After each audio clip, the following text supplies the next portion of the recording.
Tapos pumunta dyan yung tubig. So, kaya nilinis ko. Ayan. Oh. So, ayan guys. Tapos na akong naglilinis. So, maya-maya doon na naman sa kabila. So, ngayon guys, dito sa kusina, ako na naman ang magluto. O, diba? Ako na naman ngayon guys ang tagaluto kasi yung kasama ko dito ngayon guys nagbabakasyon sila, nag-travel sila ngayon at magbabakasyon na naman sila sa Egypt, no? So for today's video guys, so ako i-share sa inyo, no, ako na naman dito ang maiwan sa bahay, tapos ako naman ang tagaluto. So ang trabaho ko dito ngayon guys is maging all around ako kasi wala dito yung kasama ko, pumunta na sila sa Egypt kasama ang aking manim. So magbakasyon sila doon guys mga ilang buwan, hindi ko alam, no? So good luck na lang sa akong kasama nga nagbakasyon. alam ko Ren, kung nanood ka sa video ko, sana maging masaya ka sa pag-vacation mo dyan, sa pag-vacation o bakasyon, no? Sa imong pagbakasyon diyan sa Egypt, sana maging masaya ka dyan, no?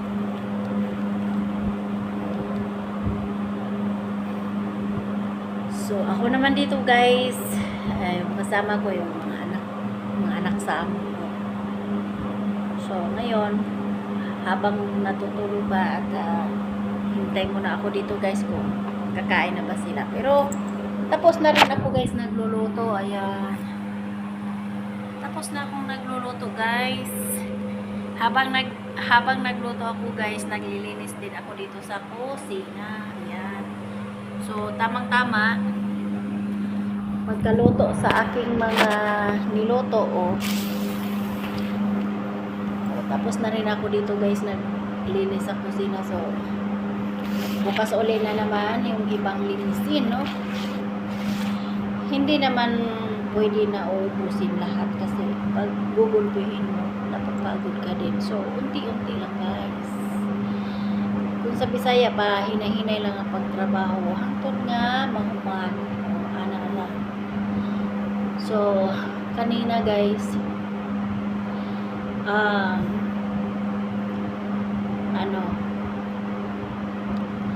nag-kilo-kilo ako sa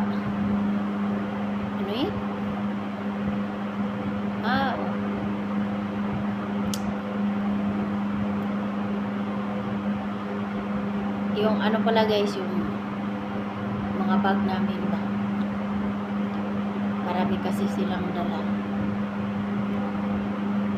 So ganito talaga guys pag dalawa yung bahay, ito pwede na hindi puntahan taon-taon kasi sila ganito guys, may bahay din sila doon sa Egypt. Doon kami nagbabakasyon, tapos abutan kami mga 2 buwan, 3 buwan, uwi na naman kami dito sa sarili. Tapos kami naman ni Inday, pasalitan lang kami guys. Nung una ako nagpunta, tapos ngayon siya na naman, no? So ako na naman ngayon dito sa bahay. So masaya naman pag nakabakasyon, masaya. Pero pagod lang talaga kasi lalo na pag maraming mga bitbit, gano'n. Pagod talaga kasi. So yan. Kaya sabi ni Inday kanina, hindi siya masaya sa pagbakasyon niya. Nasabi lang niya guro dahil napapagod siya kasi marami kasing karga. Pero para sa akin guys, masaya pa din pag nakabakasyon. Siyempre makapunta ka ng ibang lugar, ganyan, pamili ka kung ano gusto mong bilhin, gano'n. Masaya.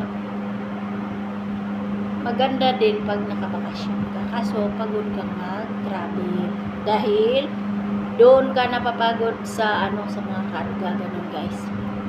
Pero pagkatapos na yun, wala nang pagod. Diba?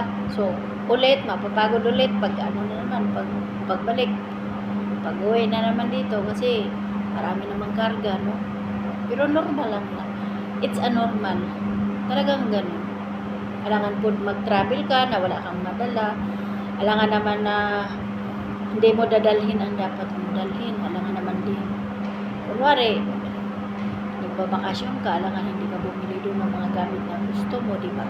So, ganyan talaga guys. Pag uwi, may mga dala. Pero ang nakadisperensya lang kasi ngayon, may kausaban na guys, no? Kasi nung una, pag nagbakasyon kami,